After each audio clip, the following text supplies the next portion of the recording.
Six packs வைக்கிறது இவ்வளோ கஷ்டம்னு எனக்கு இத்தனை நாளா தெரியாது. வெறும் 100 கிராம் 200 கிராமா டெய்லியும் குறைஞ்சிட்டு இருக்கு. இன்னைக்கு ஒரு குட்டி கதை தான், டக்குன்னு சொல்லிட்டு டக்குன்னு விடுறேன். அதுக்கு முன்னாடி இது நான் சிக்ஸ் பேக்ஸ்க்கு அப்புறம் எபிசோட் 74 வீடியோ பார்க்கணுங்களா, உங்க வீட்டு பிள்ளை நடிச்சு ஒரு ஃபாலோ தட்டிட்டு போயிருங்க. வெற்றிகரமா இன்னைக்கு லேட்டா எந்திரிச்சாச்சு. ஸோ காலைல ரன்னிங் போக முடியாது, சரின்னு ஜிம்மு கிளம்பியாச்சு. இப்பதான் ஜிம்மில் கொஞ்சம் வெயிட் எல்லாம் அதிகப்படுத்திருக்கேன். முன்னோட கொஞ்சம் ஃபார்ம் எல்லாம் கரெக்டா வருது. இதெல்லாம் எப்படி என்ன ஏதுன்னு இப்பதான் கொஞ்சம் தெளிவே வருது. ஒரு 3 மாசம் கழிச்சு தான் இவ்வளவு தெளிவே வருது. அப்பனா இன்னும் நல்ல நிலைமைக்கு வர எவ்வளவு நாள் ஆகும்னு எனக்கே தெரியல. அது எப்படி கூடிய சீக்கிரத்தில் நடந்துரும், அதை பத்தி கவலைப்பட வேணாம். இருந்தாலும் எல்லாத்தையும் ஒன்று சொல்லணும், உங்க உடம்ப தயவு செஞ்சு பாத்துக்கங்க. ரன்னிங்கோ, ஜிம்மோ, யோகாவோ, ஸ்விம்மிங்கோ ஏதாச்சும் ஒன்று டெய்லி ஒரு 1/2 hour to 1.5 hour ட்ரை பண்ணி பாருங்க.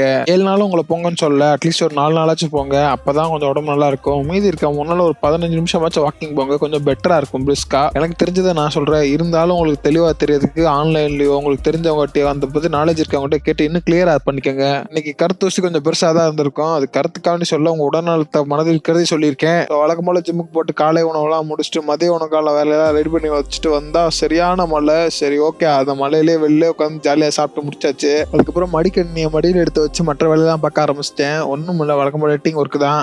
அதை அப்படியே முடிச்சுட்டு பின்னாடி இருக்க சின்ன தோட்டத்தில் இளநீ பிடுங்க போயிட்டேன். வெளியூர் போனாலே எனக்கு பிரச்சனை இந்த இளநீ காசு கொடுத்து வாங்குறது தான். அவ்வளோ காசு கொடுத்து வாங்கணும்னு யோசிப்பேன். ஆனால் வீட்டில் பிரச்சனையே இல்லை, தேவையான நேரத்தில் போய் ஃப்ரெஷ்ஷாக பிடிங்கி குடிச்சிக்கலாம். சரி ஓகே, காலிலேருந்து ரன்னிங் போலன்னு சொல்லி ஒரு கருப்பு காப்பியை போட்டு ரன்னிங் கிளம்பியாச்சு.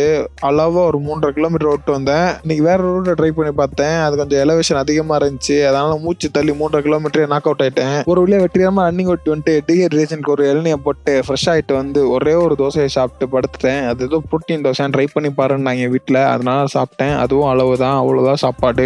இப்படி அப்படி இப்படி இந்த நாளை முடிச்சாச்சு. சரி, நீங்கள் ஏதாச்சும் செய்ய முயற்சிங்க நண்பர்களே.